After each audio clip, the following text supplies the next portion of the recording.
At Studio J in Atlanta for another edition of Inside the NBA presented by Kia on a 3-game playoff night. Ernie Johnson, the big fella Shaquille O'Neal, the Jet Kenny Smith, the round mound of rebound Charles He's Barkley. just a round mound, no rebounds right now. He'll always be the round mound of Thank you, rebound. Ernie. He's a round mound. that. No, you got to be getting rebounds to be called. You know, I'm retired, Kenneth. Yeah. You can't be When's the. the last time you made a jump shot? I don't call myself the jump shooter either. You're the gas can. When's the last time you were fast? So you're the Jet. No, they're actually. No. Answer the man's question. I've been fast going to certain places. Yes, I have. The kitchen ain't one to fade. That's still fast. I still. Remember jet to the when you tried to tell us your nickname was the gas station? Could you fill her I up? filled it up, brother. Fill it up. I think I like I like the Jet. I like the Jet better. He said that to me one night. You know, you should call me the gas station. Come on, man. I've been with you for 18 years. I ain't never heard gas station. Hey, Carl Anthony Towns connects on a 3 hot start for Minnesota. We're gonna show they were up they lost by 30. They were up 16-8. Hey, Ernie, Yeah. you showing highlights, and I was about to pull out the Harlem Globetrotter whistle. Well, you can get You close. talking about like they Yeah, like they won. I know. No, I'm just telling you. That was the extent of the Minnesota high. Hey, that was it, Minnesota. Go to bed. It's Eric over now. Gordon for 3. Watch Chris Paul. Was he He was feeling curling Neal tonight. He was curling Neal tonight. Yeah. There he goes. Chris Paul. Gerald Green. Man, all they needed is a bucket with the confetti. That's all 21 points and 12 rebounds. Look at He this. showed up tonight. Yes, he did. If somebody told you James Harden's gonna go 2 for 25 and they still win by 30, Yeah, 2 for 18 to be exact. 12 that's points. exact. I was using the metric system. Thank you very much. You and metrics. Yes. Oh my gosh. Do some more music. Little PJ Tucker. remix or something. How about a little more Gerald Green? And he knocks down the This game was It's a weird game, right? they would just start. Listen, first of all, that's not a knocks flagrant down Chris foul. Paul. No, it was just called a personal. But they got to go look at everything now. Come on, man. He went for this. Just stop it, the NBA. Well, Chris Paul would have a little comeback on Bielitsa in a couple of plays from now. See, now they just messing around, Ernie. Whoa. What is that? That is called a. That's just floater. A jump shot, That's a turbo floater. Look at that thing. jump shot finger roll? See, he out here thinking he curling Neal right now. Yeah, you can't let a guy just play. Come on, man. They just start playing with him. That's why somebody got. Watch this one coming up here, Jet. Oh my gosh. See, this is what pissed me off about this game, kid. They just playing with him right now. Oh, you got to run a double at him. No, you just got to knock the hell out of him. Oh, Come on, man. You just got to knock the hell out of him in that situation. They just playing with you right now. And the Houston Rockets go on to take Game 2, 102-82. Neither team shot 40% in the game. Minnesota 39%, the Rockets 37%. And as Chuck pointed out, Harden, tough night from the field, 2 for 18. But Chris a Paul misprint has on the 27 and Gerald Green 21, 12. Big Cat had 5 points. no, he didn't. He had Yes, he 5 did. points, 10 rebounds, No, he didn't. 2 of Yes, 9 he did, Ernie. shooting. He didn't need a second hand, Jack. He only had 5. Misprint. Same number of field goal attempts as he had in Game 1 of this I couldn't even series. come home if I had 5 points. I don't know. I don't Be know. like, look, I know you got a big house, but sleep outside tonight. I don't know if, Man, what family if wouldn't let there's you in the much house? Oh, to no way. if there's much to dissect about this game, Kenny. What do you think? You know, Yeah, Kenny. Be the expert. I'm not going to be an expert. The one thing that you see is the inability to take advantage of your advantages right now if you're Minnesota. And the advantages are, you know, you have Carl Anthony Towns is running around and he's running the play and instead of running what's open. So sometimes, like, if I go set a down screen for you to get open, and you're already open, I'm not going down to run the down screen. If I'm already in the paint, I'm not going out the paint to get back in the paint. If you run a pick, like there's something called basketball IQ. If you run a pick and roll, and you're 7'2" like Big Cat is, and you got Chris Paul or James Harden on you, Stop in the middle of the. your job is not to get out of the way and let the point guard try to score on another guy. Your job's like, hey, I'm down here with a little guy guarding me.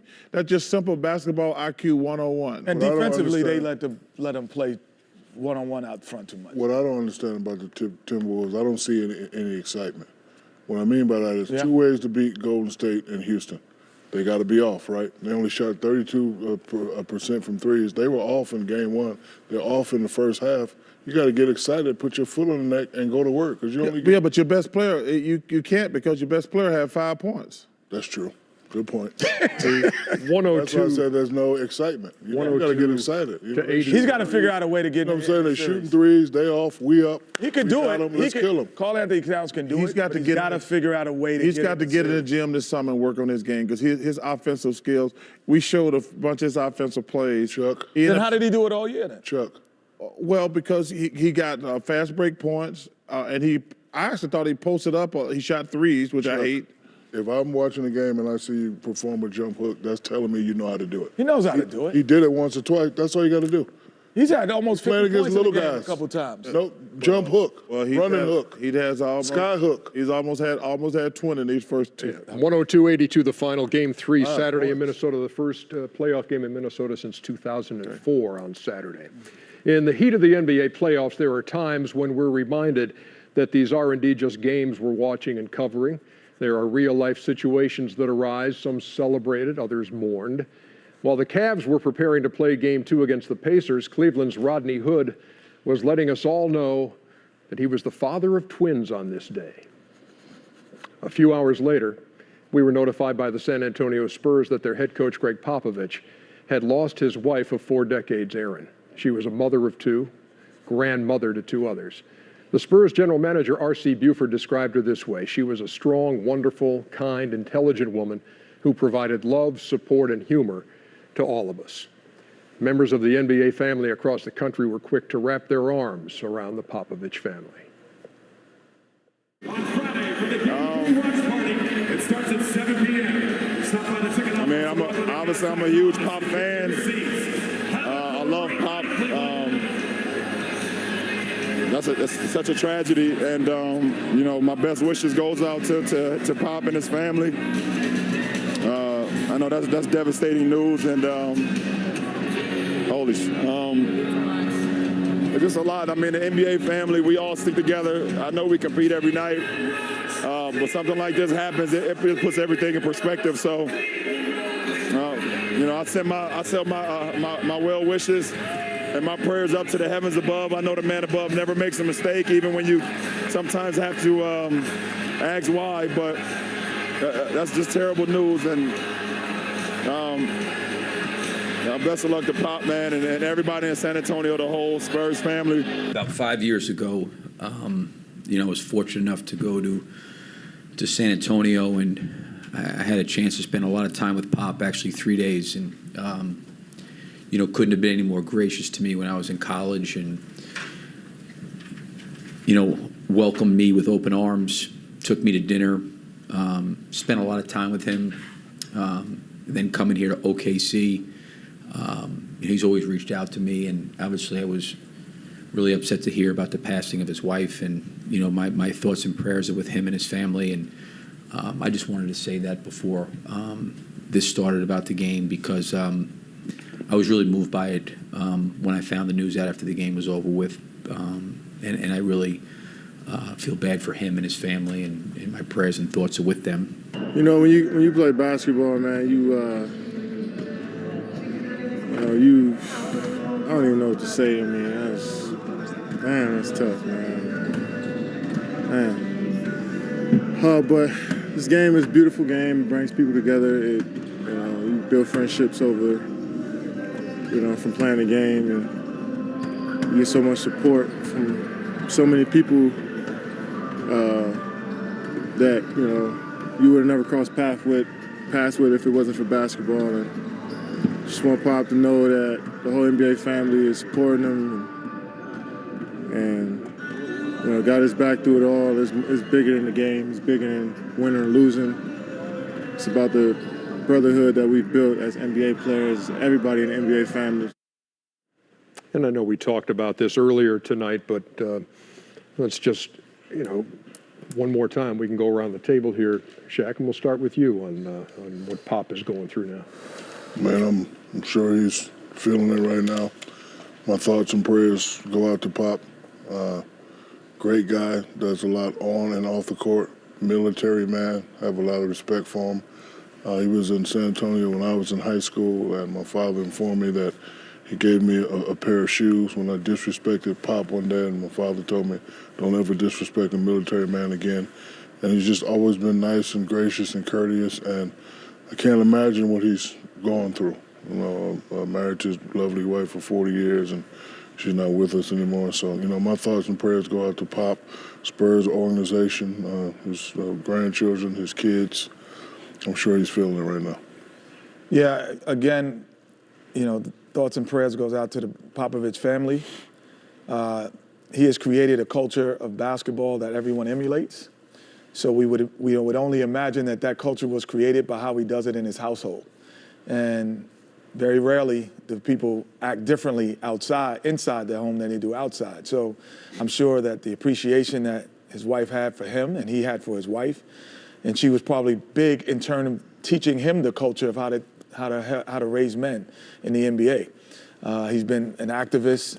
He's been all of those things. So in terms of in the forefront of basketball, which we understand that there had to be some great woman beside him to help him articulate that, feel that, and nourish that, and relay that to the players that he coaches today.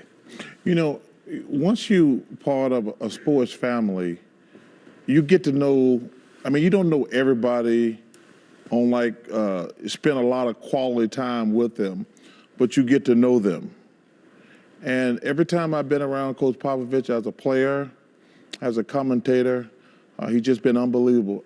I'm not talking about just the coaching. Everybody know the Spurs are the best organization in the NBA.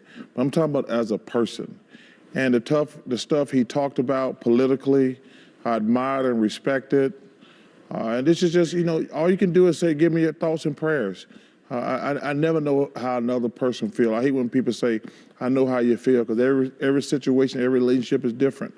And I just want to wish him, his family, I don't know how old the grandkids are, but just the entire community of San Antonio, because, man, they have the best fan base.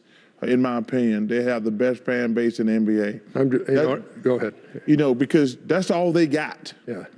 And when you go to San Antonio, you see they love the Spurs. So that whole city is probably hurt, and I just want to wish the whole city of San Antonio the best. I think about what I just heard from Kevin Harlan and Reggie Miller as they were closing out their telecast, and they talked about sitting down with Pop to talk about the game. But before that, he can only open up his phone and show him a picture of one of his grandkids. Mm-hmm. And being the only grandfather on the set here, look, I can relate. And you know, for me and Cheryl, that's one of the joys of our lives is enjoying these grandchildren and watching them grow up and watching your kids be parents. And now I think about Pop, and I think about him going solo down that road now, and that's tough. So we're praying for you, Pop. Yes, indeed. Praying for the entire family for comfort and peace in a really tough time. We'll be back.